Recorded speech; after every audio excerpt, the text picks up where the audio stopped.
जय गुरुदेव। ओम श्री गुरुभ्यो नमः। हरि ओम। सदाशिवसमारम्भां व्यासशङ्कराचार्यमध्यमाम् अस्मदाचार्यपर्यन्तां वन्दे गुरुपरम्पराम्।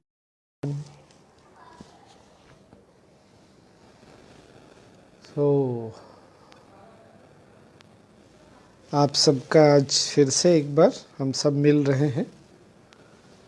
हमने कल जो जो भी बातें की आपको ध्यान में है ना, सबको उसको ध्यान में रखते हुए आगे बढ़ेंगे। और आज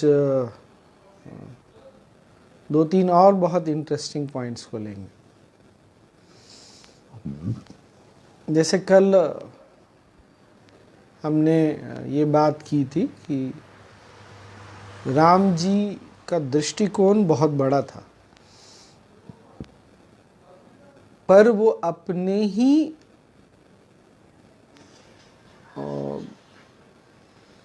क्या बोलेंगे इसको, अपने ही बनाए हुए मन के जंजाल में फंसे हुए थे।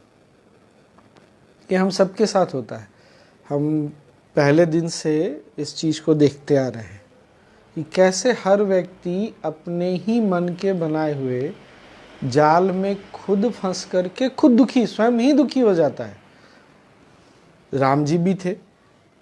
अब पर राम जी के साथ क्या था ना, राम जी इस दुनिया के दुख से भी दुखी थे।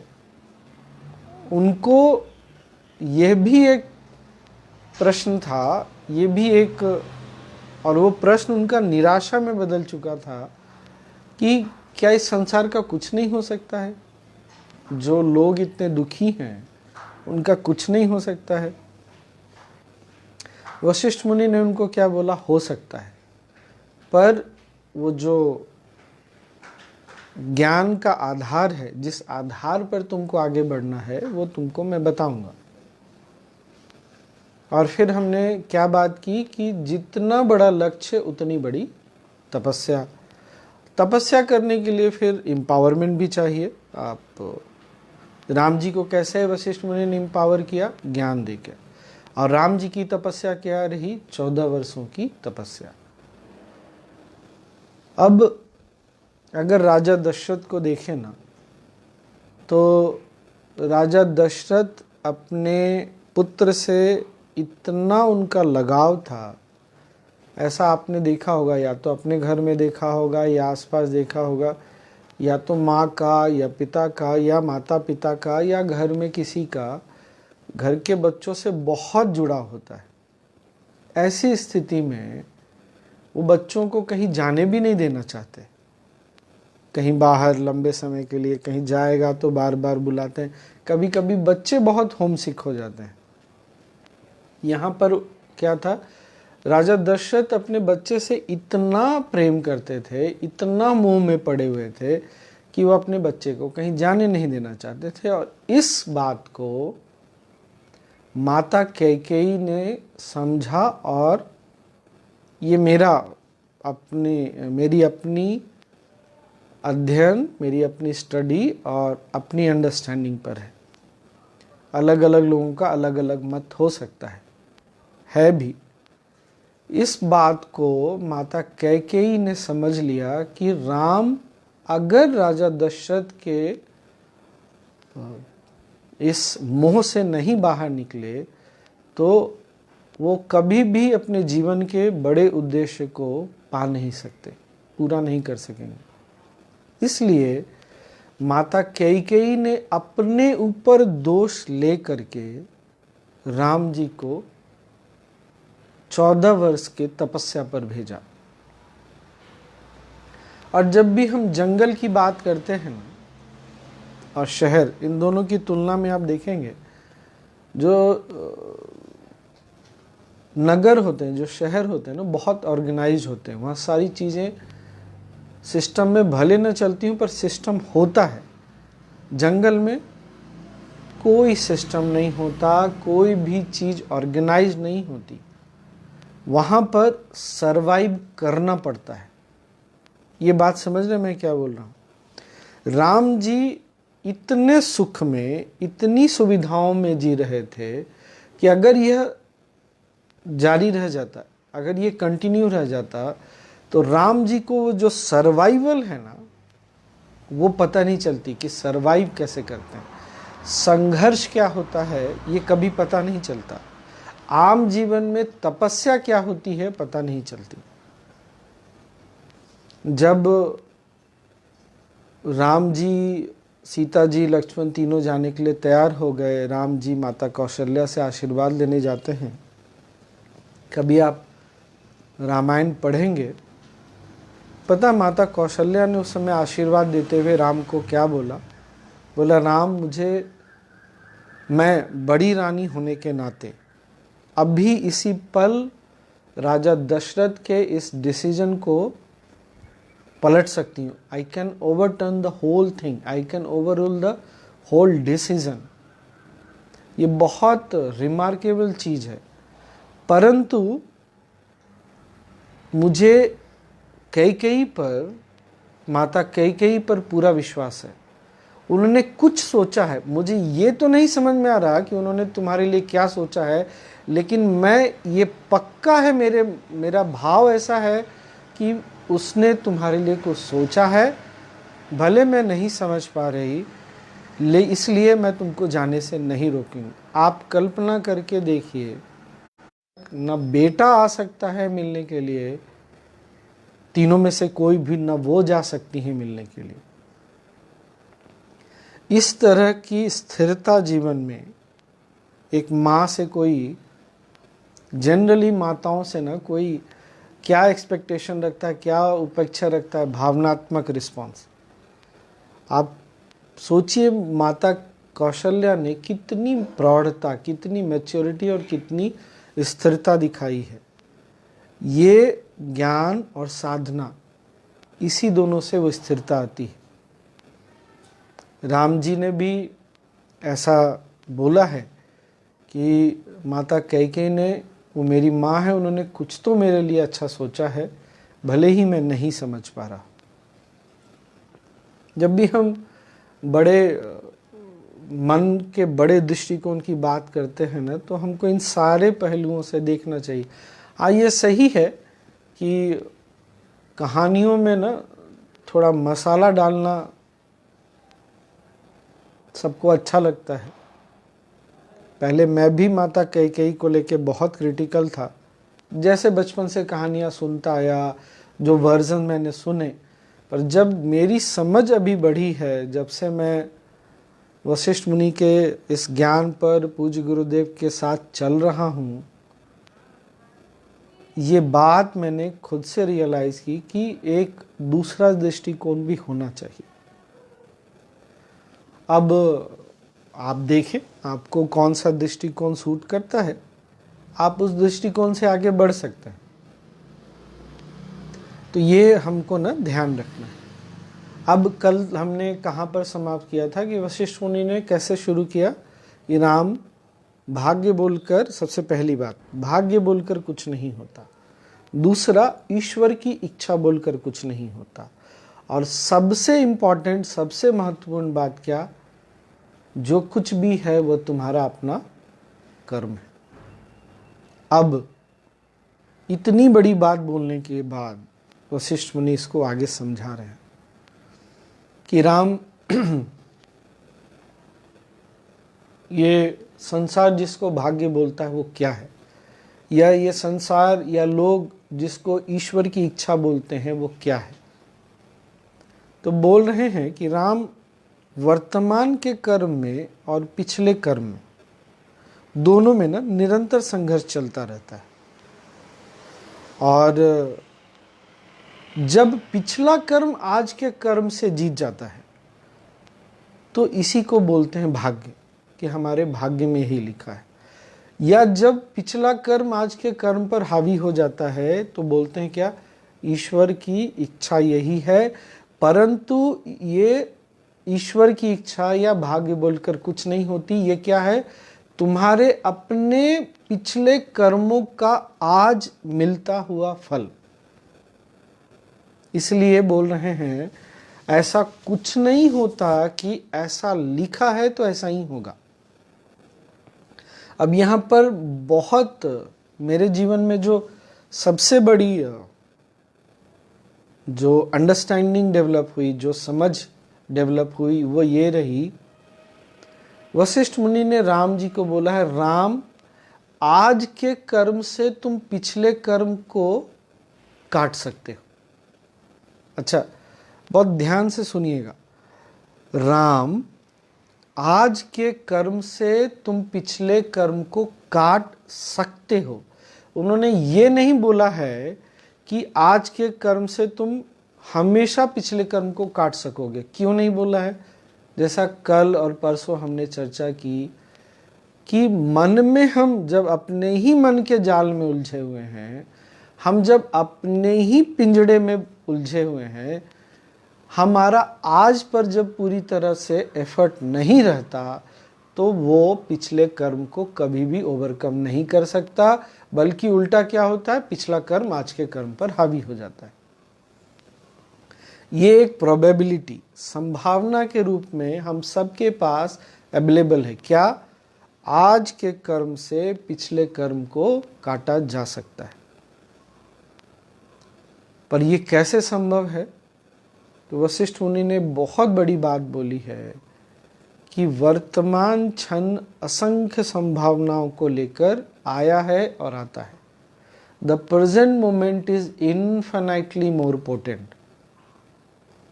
कुछ पल के लिए ना इस पर सोचिए।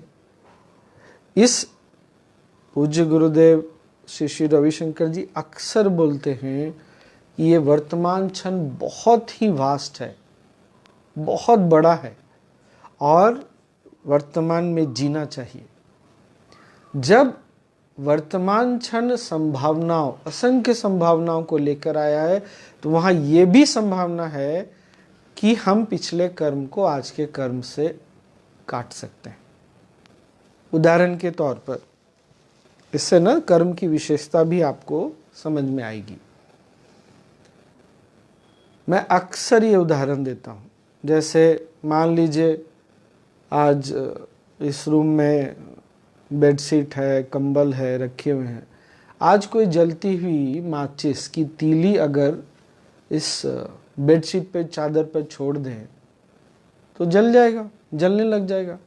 क्या इस जलती हुई आग को बुझाया जा सकता है? बिल्कुल बुझाया जा सकता है, पर बुझाने के लिए ज़्यादा एफर्ट लगाना पड़ेगा। जलाने के लिए शायद एक जलती हुई तीली या जलता हुआ कैंडल काफ़ी है, पर बुझाने के लिए 1 बाल्टी पानी, शायद 2 बाल्टी पानी लग जाए, पर ऐसा संभव है। परंतु आप इस आग को आज जलता हुआ छोड़ दें, कल बुझाने आए तब यह आग बहुत फैल चुकी होगी और बहुत मुश्किल हो जाएगा। अगर इस आग को आप बुझाने के लिए थोड़े और लंबे समय के बाद आए तब और भी कठिनाइयां बढ़ चुकी होंगी। ये कर्म का फल होता है। तो यहां सबसे बड़ी चीज वशिष्ठ मुनि ने क्या बोली है? 2 बातें। सबसे पहली बात, आज के कर्म से पिछले कर्म को काटा जा सकता है और इस क्षण में, वर्तमान क्षण में असंख्य संभावनाएं निहित है। आप कहीं जा रहे हैं और किसी आपकी नई गाड़ी पे जा रहे हैं, अचानक से कोई आकर आपकी गाड़ी को ठोक देता है। हल्का सा लगता है, लेकिन गाड़ी में स्क्रैच है, शायद थोड़ा बेंड भी है। सड़क पर इतनी सारी गाड़ियां हैं, आपके साथ ही ऐसा क्यों हुआ? कभी सोचा है आपने? ये क्यों हुआ? क्योंकि ये आपका कर्म है, पिछला कोई कर्म। वो कौन सा कर्म है कोई नहीं जानता। आज जो आपको फल मिल रहा है उसमें पिछला कौन सा कर्म है ये कोई नहीं जानता, ये सिर्फ गुरु बता सकते हैं।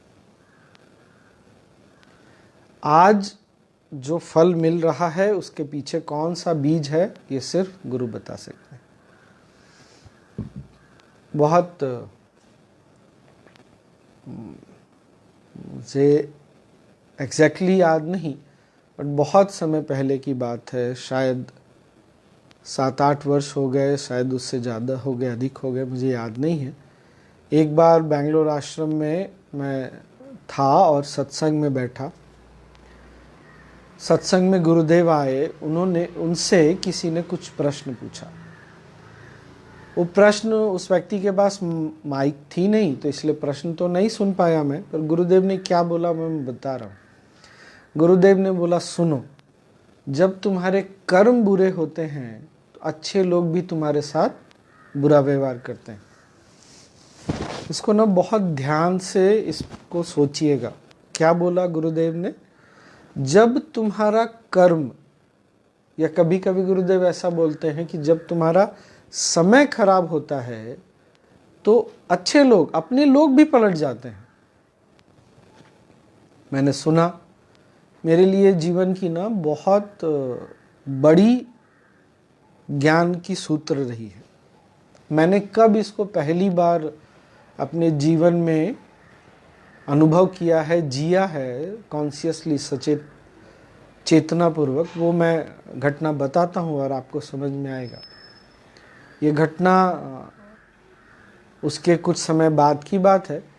मैं अभी फुल टाइम टीचर, वॉलेंटियर, सेवक के रूप में यात्राएं करता रहता हूँ और मैं रहने वाला रांची का हूँ।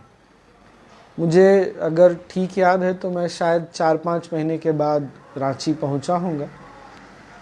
तो हमारे आर्ट ऑफ लिविंग के ही एक कलीग ने मुझे फ़ोन किया और रांची से कुछ दूर एक दूसरा डिस्ट्रिक्ट ज़िला है, पलामू या डाल्टनगंज बोलते हैं। उन्होंने फ़ोन करके बोला कि स्वामी जी, ये जो डाल्टनगंज में एडवांस कोर्स होने वाला है, एडवांस्ड कोर्स ये आर्ट ऑफ लिविंग में हायर लेवल प्रोग्राम होता है, उसके बारे में जो आप उल्टी सीधी बातें बोल रहे हैं ये बहुत गलत बात है। तो मैंने तुरंत पूछा, किसने बोला आपको? तो उन्होंने बोला, ये आपको जानकर क्या करना है। वो अपने सोर्स को नहीं बताना, मेरे कलीग नहीं बताना चाहते हों, और उन्होंने इस बात को लेकर मुझे बहुत सुनाया। जब वो नहीं सुनने के लिए तैयार हुए और अपना ही बोलते चले गए तो मैं चुपचाप सुनता रहा, मुस्कुराता रहा, और थोड़ी देर के बाद उन्होंने लाइन कट कर दिया। इसमें सबसे इंटरेस्टिंग बात क्या है पता है? मुझे उस समय तक पता ही नहीं था कि डाल्टनगंज या पलामू में एडवांस कोर्स होने वाला है। एक पल के लिए आप सोचिए, अगर मुझे पता ही नहीं कि कोई कार्यक्रम होने वाला है तो उसके बारे में ना मैं कुछ अच्छा और ना कुछ नकारात्मक, बुरा बोल सकता हूँ। पर उस दिन मुझे एक बात समझ में आई। क्या? मेरे गुरुदेव ने क्या बोला? जब तुम्हारा कर्म बुरा होता है तो अच्छे लोग भी तुम्हारे साथ बुरा व्यवहार करते। अच्छा, यहाँ इससे पहले और इसके बाद की जो बदलाव आई है जीवन में, जो आपको भी समझने में बहुत अच्छा रहेगा। इससे पहले मैं क्या करता था, ऐसा कभी किसी ने किया, मेरे साथ कुछ हुआ तो मैं सामने वाले पे उंगली उठाता था, क्या ये आदमी बुरा है। अब एक नई समझ बढ़ी, क्या सामने वाला बुरा इंसान है ऐसा नहीं है। यहाँ की फैक्टर क्या है, मुख्य मुद्दा क्या है? मेरा अपना कर्म। मैं ये नहीं कह रहा कि इस दुनिया में बुरे लोग नहीं होते, पर आज अगर आपके साथ कुछ हो रहा है, कुछ भी अच्छा या बुरा, बुरा होता है तभी हम अक्सर सब लोग डिस्टर्ब होते हैं, तो हम क्या करते हैं? सामने वाले पर दोष देते हैं, उसने मेरे साथ बुरा व्यवहार किया। और यहाँ पर ज्ञान क्या बोल रहा है, गुरु क्या बोल रहे हैं, शास्त्र क्या बोल रहा है? नहीं, तुम्हारा समय बुरा है, तुम्हारा कर्म बुरा है। तो कौन सा कर्म बुरा? आज का, पहले का, पिछले जन्म का, पता नहीं, लेकिन उस कर्म के फल देने का समय अब आ गया। और जैसे ही वो कर्म फलित होने लगा, आपके साथ जो फल मिलना था वो आपको मिला। जब ऐसी समझ डेवलप होती है, बढ़ती है, तो क्या होता है, आपका मन दो चीजों पर जाता है। अब न तो उस व्यक्ति या घटना को हम बुरा मानते हैं, और दूसरा, सबसे जो राहत, सुकून देने वाली बात यह है कि ये मेरा कर्म है और आज मैं इससे, मेरी मुक्ति हो गई या शुरू हो गई। आप सोचिए कि अगर कोई कर्म, आपका कोई भी कर्म जो आज फल दे रहा, वो आपको अच्छा नहीं लग रहा, आज कोई आपके साथ बुरा व्यवहार कर रहा है, कड़वा व्यवहार कर रहा है, कड़वी वाणी बोल रहा है, तो ये दुखी होने वाली बात है या खुश होने वाली बात है? सुनकर थोड़ा विचित्र लगा ना? क्यों खुश होने वाली बात है? अरे एक कर्म आपका निकल गया, अब आपके सर से, आपकी चेतना से चला गया, और प्रकृति ने उस व्यक्ति को भेजा किस लिए? आपके कर्म को, आपको आपके कर्म से मुक्त करने के लिए। परंतु गड़बड़ क्या होती है, जैसे ही हम उस व्यक्ति को दोषी मानते हैं, ये कर्म का बंधन फिर से शुरू हो जाता है। ये जो साइकिल है, ये जो कर्म का चक्र है, फिर से शुरू हो जाता है। ये बात आपको पकड़ में आई? बहुत बार आपके साथ जो हो रहा है, आप उसमें कुछ रिएक्ट करके व्यवहार करते हैं। बहुत बार मन खराब हो जाता है, कुछ आप व्यवहार नहीं करते, पर ये दोनों ही कर्म को जन्म देते हैं। बहुत आप चुप हैं, ऊपर से चुप हैं, लेकिन आपके मन में वो आक्रोश, वो दुख, वो पीड़ा है, ये कर्म का बीज बन जाता है। आप रिएक्ट करते हैं, आप भी कुछ बोलते हैं, फिर ये कर्म का चक्र एक बार फिर घूम जाता है। और ऐसा कहते हैं कि ये जो कर्मों का लेन देन है ना,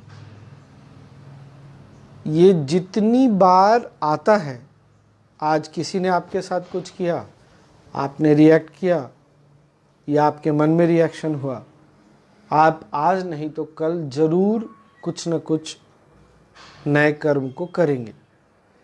और फिर अगली बार जब ये कर्म का फल वापस आपके पास आएगा, तो इतने साधारण रूप में नहीं आएगा, वो अपने साथ कुछ ऐड ऑन, आज की भाषा में बोले तो, या कुछ इंटरेस्ट लेकर आएगा। सुनकर आश्चर्य होता है ना? जो ये अभी जो उदाहरण दिया मैंने ना, आग लगने वाली, उसको फिर एक बार अपनी चेतना में लेकर आइए। आज उस अग्नि को बुझाना बहुत हमारे लिए आसान है। 1 घंटे के बाद बुझाना थोड़ा एफर्ट है, लेकिन बुझ सकता है। जैसे जैसे कर्म के होने में और फल मिलने में गैप बढ़ता जाता है, जब आप उसके फल को स्वीकार नहीं करते, तब अगली बार कर्म और ज़्यादा फल के बोझ को लेकर आता है। अगली बार ये सिर्फ इतनी साधारण बात नहीं होगी कि स्वामी जी आपने जो ऐसा बोला है बहुत गलत बात है, आप बहुत गलत करते हैं, आपका व्यवहार गलत है। नहीं, अगली बार ये और भी बड़े रूप में आएगा। और ये कर्म का साइकिल तब तक चलता जाता है, लेन देन, जब तक उन दोनों में से कोई एक व्यक्ति शांति से, कौन सी शांति? ऊपर की शांति नहीं, मन की शांति से वहां से निकल जाता है। तब उस कर्म के लेन देन में पहला ब्रेक लगता है, और यहां से वो कर्म अपना पैर पीछे हटाना शुरू करता है। तो ये हमको समझना बहुत ज़रूरी है, ठीक है ना। अब आप उन सारी घटनाओं को या ऐसे लोगों को स्मरण करिए, एक बार बैठे हुए याद करिए आपके साथ कितनी बार कभी किसी ने, जब आपका कुछ कर्म रहता है, किसी कोई आपके ऊपर दोषारोपण करता है ना, तो आप किसी न किसी तरह दुखी होकर पीड़ा में रह के मना ही लेते हैं कि चलो मेरा कुछ कर्म था, पर आपका कोई कर्म था ही नहीं। और तब जब कोई दोषारोपण करता है, तब इस बात को स्वीकार करना, मन को शांत रखना बहुत मुश्किल है। और मैं इस बात में पूर्ण रूप से विश्वास रखता हूं कि हम सब अपनी जिंदगी में ऐसी परिस्थिति से गुजरे हैं जब हमारा कोई भी दोष नहीं था, हमने कर्म किया ही नहीं, फिर भी हमारे ऊपर कुछ दोष आया है।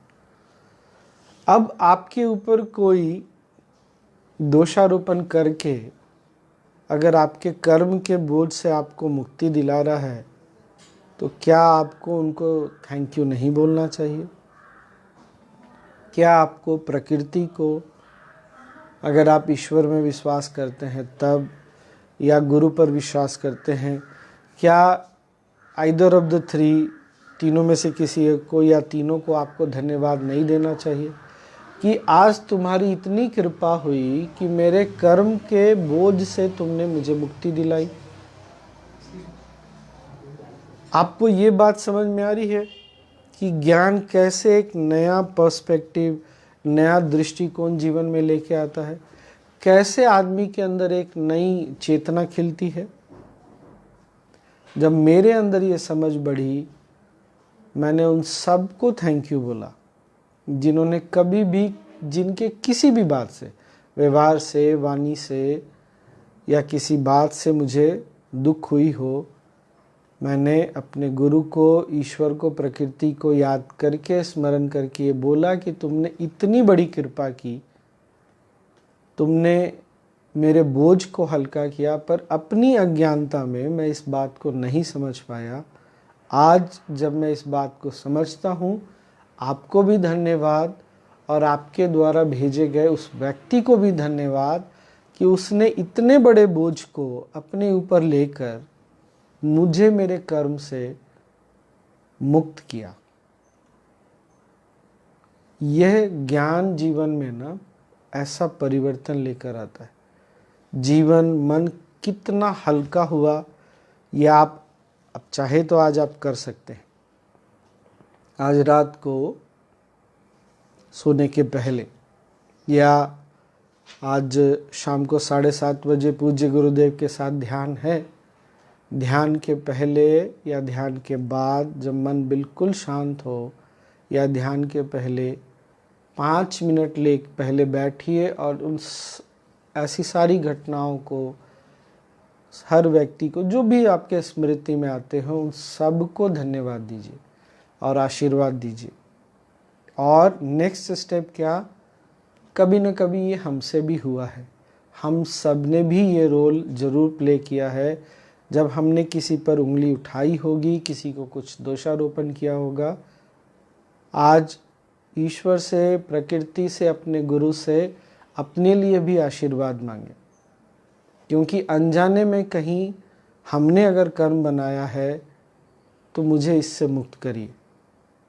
ये आपका खेल था, उस व्यक्ति का कर्म था, मुझे नहीं पता, मेरा कर्म का बंधन था, मुझे नहीं पता, पर मैं भी आगे बढ़ूं, मेरा मन भी हल्का हो और मैं किसी को दोष न दूं।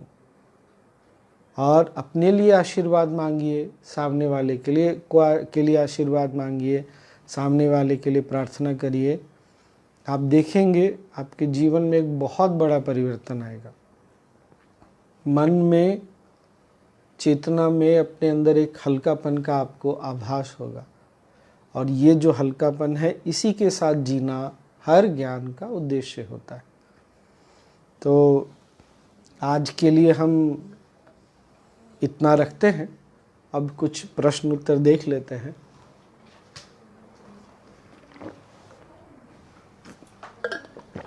हाँ। जय गुरुदेव स्वामी जी, क्या कुछ बड़ा करने के लिए संघर्ष करना हमेशा जरूरी है? प्रश्न इससे ज़्यादा जरूरी ये है, सोचना ये जरूरी है कि आप संघर्ष के रूप में करना चाहते हैं या संघर्ष को मुस्कुराते हुए जीना चाहते हैं। जब ये एटीट्यूड हमारे अंदर आ जाता है ना, यही हमको आगे लेके जाएगा। आपको अगर आज तो घर में सब लॉकडाउन में है, आपको घर में आज कुछ खाना हो, लेट से आपको छोले भटूरे खाने हैं, पाव भाजी खाना है, तो आपको इसके लिए भी कुछ तो करना पड़ेगा। ये जो कुछ करना पड़ता है यही तपस्या है। और या तो आप बड़ी प्रसन्नतापूर्वक बना सकते हैं, बनाने में माँ को मदद कर सकते हैं या अपनी पत्नी को मदद कर सकते हैं, या आप इसको एक बोझ की तरह ले सकते हैं। यहाँ एटीट्यूड संघर्ष नहीं करने का नहीं रखना है। यहाँ एटीट्यूड कैसा रखना है, हमारे मन का भाव कैसा है कि मैं जो भी करूँगा या जो भी कर रहा हूँ बहुत प्रसन्नतापूर्वक, बहुत अच्छे से, अच्छे भाव से करूँ। ये बहुत ज़रूरी है।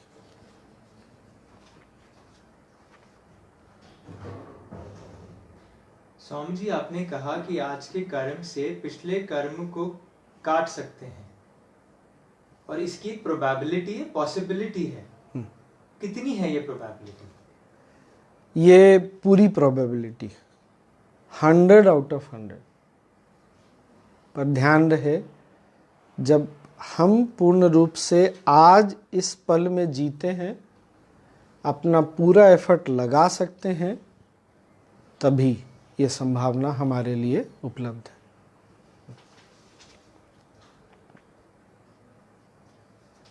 जय गुरुदेव स्वामी जी, हमारे पिछले कर्म का प्रभाव हमारे अस्तित्व के किस स्तर तक होता है?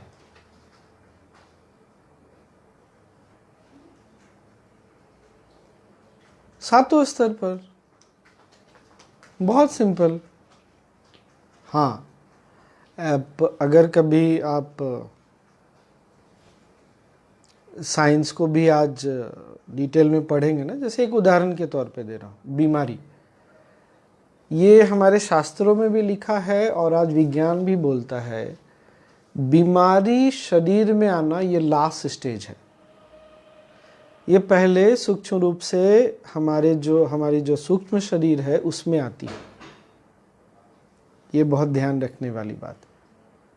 पर एक बार जब शरीर में आ जाती है, तब फिर आपके पास संघर्ष बहुत बड़े स्तर पर करने का एक ही ऑप्शन है।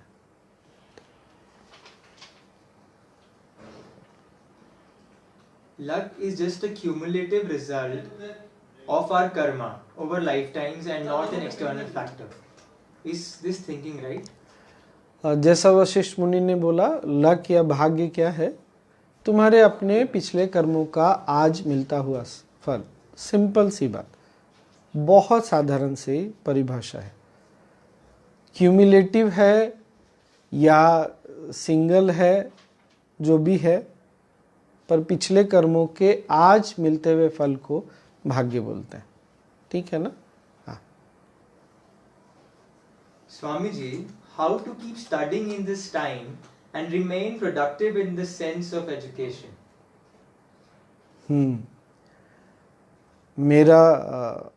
मेरे अनुभव से मैं बताऊं, शेयर कर रहा हूँ, दिन भर पढ़ाई करने का टारगेट नहीं रखना। थोड़े समय एक्सरसाइज करो। ये शरीर का एक अपना नियम है और मन अपने नियम पे अलग चलता है।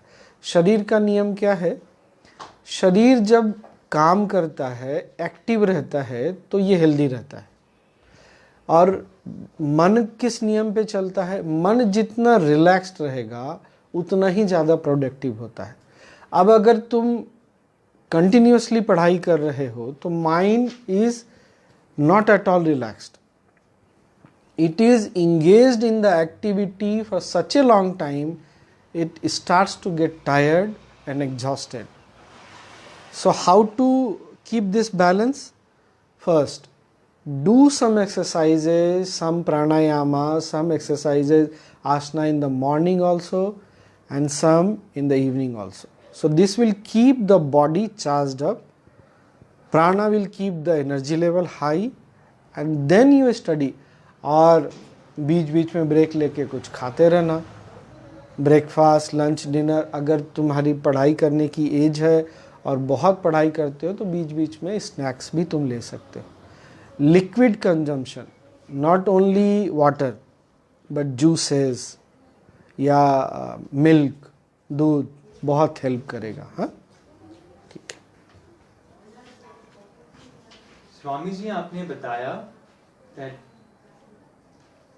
we should not see intention behind others' mistake. Don't be judgmental. क्या ये सोच सही है? And how to keep the mind stable at that time? In spite of doing sadhana regularly, I find it difficult. You know, this is a practice. Sadhana means what? Practice. Practice means abhyas. It is just like, if you will remember, if you can recall, हम जब छोटे थे ना, जब चलना शुरू किए तो हमने चलना भी सीखा है गिर के. हमने कदम बढ़ा, खड़े हुए गिरे, फिर खड़े हुए गिरे, फिर सहारा लिया हमने, किसी ने उंगली पकड़ी, चले, फिर गिरे. कहने का मतलब क्या है? पर हमने हार नहीं मानी. उसी तरह जब परिस्थितियां सामान्य है, सब कुछ आसपास अच्छा चल रहा हो, उस समय साधना में, साधना से, ज्ञान से बार बार अपने अंदर स्थिर होना. जब ये स्थिर होने का अभ्यास हमको हो जाता है, अब किसको कितना समय लगेगा इसमें, इसको जीने में, ये किसी को नहीं पता है. तब एक समय ऐसा भी आता है, या पहले कैसा आएगा पता है? तुम डिस्टर्ब होगे लेकिन इससे जल्दी बाहर निकलोगे. और ये मैं दावे के साथ कहता हूं कि अगर तुम डेली साधना करते हो, if you are doing your pranayama, meditation, Sudarshan Kriya daily, the time to recover from a situation now is less. The pain that you used to go through earlier and now is very less. The intensity of pain is very less. What does this indicate? ये क्या दिखाता है? कि हम अपनी उस मन स्थिति से, मन के पिंजरे से बहुत जल्दी निकल कर बाहर आते हैं. और ये जब देखोगे, when you will look back at this like this, you will understand that time will come very soon when something happens and you are out of that situation as instantaneously as possible. जब वो घटना हुई और बाहर निकले, इसमें शायद कोई अंतर भी न रह जाए. वो होगा, पक्का होगा. ये साधना से, ज्ञान से होता ही है. Swamiji, you spoke about how the karma builds on interest.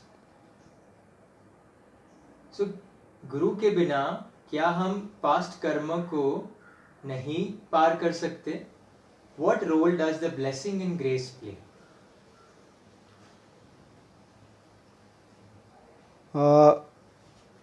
Now remember two things. Blessing is a different thing, grace is a different thing. It may sound very surprising.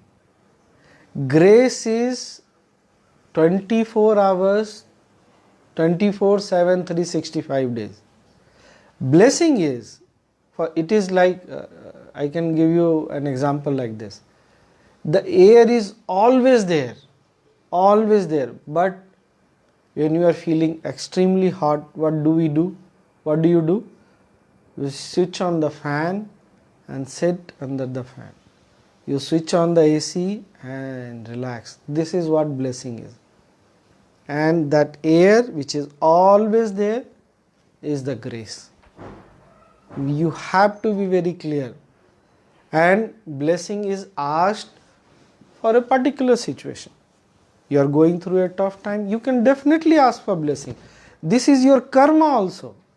Understand, whatever you do, whatever effort you do is your karma. Now you have got the blessing. When the blessing will work, how it will work, there are lots of factors, and we will talk about it, about this also, the role of grace also, why grace sometimes does not seem to be working, what will make the grace work more for me, you, everybody. We'll talk about it one by one. Let's move one step ahead. Okay.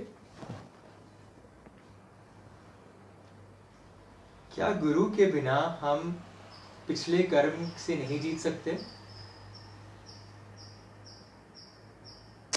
जीत सकते हैं, बिल्कुल जीत सकते हैं। अगर वशिष्ठ मुनि की बात माने तो आज का एफर्ट अगर बहुत शक्तिशाली है तब हम आगे बढ़ सकते हैं, पिछले कर्म को जीत सकते हैं। गुरु का रोल क्या है? गुरु तुमको रास्ता दिखाते हैं।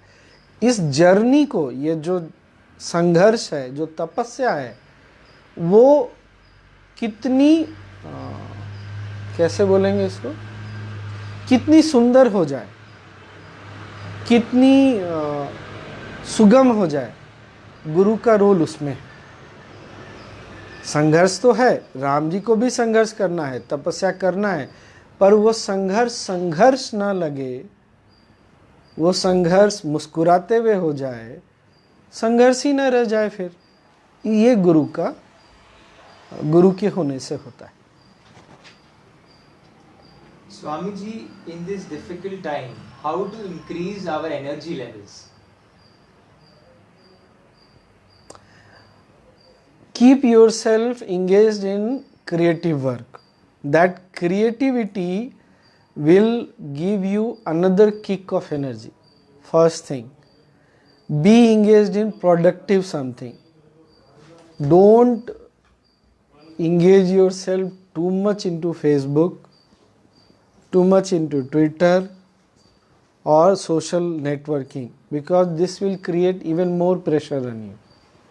Another, physically be active, and also because you are sitting at all the time in the home, physical activity has reduced so much.